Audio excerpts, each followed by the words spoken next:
네, 안녕하세요. 장고입니다. 네, 오늘은 멀티스레드 환경에서 이 어떤 공유 자원에 대한 가시성, 원자성을 알아볼 거예요. 용어가 어렵죠? 제가 아주 쉽게 설명을 해드릴 테니까 저만 따라오세요. 자, 우선은 상황을 먼저 볼게요. 어떤 상황에 이 가시성과 원자성이란 개념이 나오는지. 첫 번째는 멀티스레드 환경이에요. 자, 멀티스레드가 뭐냐면 간단하게 설명을 하면은 우리가 어떤 프로그램을 돌리잖아요. 그럼 그 프로그램은 이 실행되는 그 흐름 단위들을 스레드라고 해요. 그래서 이 프로그램이 실행되는 거를 스레드라고 하는데, 어떻게 이렇게 가다가 어디로 분기가 돼서 동시에 두 개가 실행될 때도 있고 하나가 처음부터 같이 실행될 때도 있고, 이런 식으로 스레드가 보통 여러 개가 실행되는 경우가 있거든요. 이때를 멀티스레드라고 해요. 두 번째는 공유 자원인 거예요. 자, 공유 자원이라는 건 뭐냐면은 공유 변수라고 생각을 하시면 돼요. 그러니까 어떤 이 스레드가 각각의 변수, 그 각각의 지역 변수만 접근하면 상관이 없는데, 이것이 모두 같은 것을 바라봐서 업데이트나 어떤 작업을 할 때가 문제가 되는 거거든요. 공유 변수가 있고 멀티 스레드 환경이 있을 때.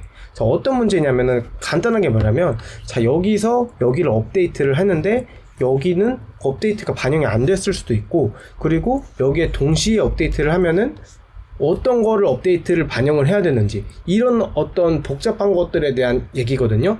이 복잡한 걸 제가 한번 더 쉽게 한번 설명을 해볼게요. 자, 첫 번째는 가시성이에요. 가시성이란 게 뭐냐면 어떤 상태에서 이 개념이 나오냐면은, 자, 아까 말한 멀티스레드 환경이에요. 자, 근데 멀티스레드 환경에서 똑같이 어떤 공유 변수 A라는 변수를 보고 있다고 칠게요. A라는 변수는 1이라는 값을 갖고 있어요.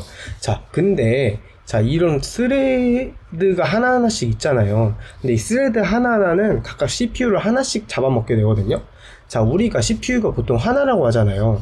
근데 CPU가 4코어, 8코어 이런 식으로 있는 거 들어보셨잖아요. 이게 4개로 나눠지는 게 4코어, 그리고 8개로 있는 게 8코어예요. 그래서 이 스레드 하나가 이 코어 하나하나씩을 차지한다는 거죠. 자, 그러면은 어떤 문제가 있냐면, 이 CPU에는 CPU 캐시라는 게 있어요. 그러니까 CPU 캐시는 데이터를 임시로 저장을 해서 좀 더 빠르게 이제 연산을 하기 위한 장치가 메모리거든요.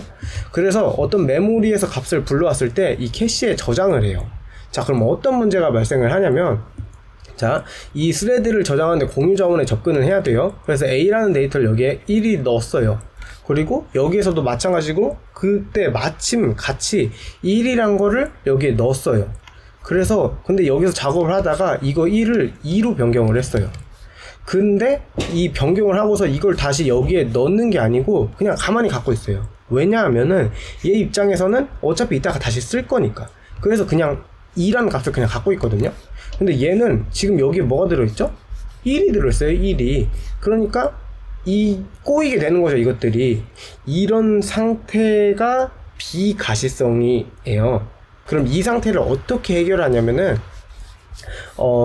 여기 캐시를 이때는 사용하지 않고, 이 공유 자원에서는 캐시를 사용하지 않고, 이 바로바로 여기다 갖다 쓰는 거예요. 그러니까 여기를 거치지 않고 바로바로 갖다 쓰는 거예요. 그럼 여기 1을 2로 변경을 했어요. 그럼 여기서도 바로 갖다 쓰기 때문에 그때 2를 사용할 수 있는 거죠.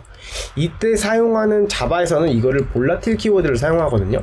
근데 자바뿐만 아니라 뭐 다른 언어에서도 이 볼라틸 키워드를 사용을 해요. 아무튼 이런 식으로 이 멀티스레드 환경에서 모두 같은 상태의 공유 자원을 바라보는 거를 가시성이라고 해요. 자, 다음 볼게요. 다음은 원자성이에요. 원자성은 뭐냐면 역시 마찬가지로 멀티스레드 환경이에요. 그리고 여기도 역시 CPU를 하나씩 잡아먹고 있어요. 그리고 여기 또 공유자원 A라는 것에 접근을 할 거예요. 근데 여기에서 이 스레드에서는 플러스 1 하라는 연산을 실행을 하고, 여기는 플러스 2라는 연산을 동시에 실행을 해요. 그러면 이때 내가 1이라는 값을 갖고 있으면 여기서는 2가 되겠죠. 그리고 동시에 이 2가 더하기 2가 돼서 4가 돼야 되겠죠. 근데 이게 만약에 동시에 일어난다면은, 그러니까 여기서 1을 가져와서 1을 하면은 여기 2가 되겠지만 여기선 여기가 2가 들어가는 게 아니라 동시에 이걸 사용하기 때문에 1이 들어가서 3이 된단 말이죠. 이러면 문제가 발생하잖아요. 그러니까 각각의 스레드에서 이 어떤 공유 자원을 수정을 할 때 한 번에 동시에 수정을 하게 되면은 결국 최종적으로 하나의 값만 반영이 된다는 거죠. 이게 문제가 되는 거예요. 그러면은 이거는 아까처럼 볼라틸 키워드를 사용을 해서 메모리에 직접 접근한다고 해도 소용이 없어요. 왜냐면은 여기서 바로 접근을 해서 1을 가지고 오고 여기도 바로 접근을 해서 1을 가지고 와도 이걸 동시에 하면은 이 둘 중에 결국 최종적으로 하나만 반영될 수밖에 없거든요. 그래서 이거는 어떻게 해결을 하냐면 동기화를 통해서 해결을 해요. 그래서 아까 볼라틸처럼 자바에서는 싱크로나이즈라는 키워드가 있거든요. 이 동기화가 뭐냐면 이런 식으로 업데이트를 동시에 하려고 할 때 얘한테 잠깐 기다리라고 하는 거예요. 그래서 얘를 먼저 다 끝내고 그 다음에 다른 스레드의 작업을 처리하는 거. 그러니까 한 번에 하나의 스레드만 접근하게 하는 거를 동기화라고 해요. 이렇게 해서 원자성을 확보할 수가 있죠.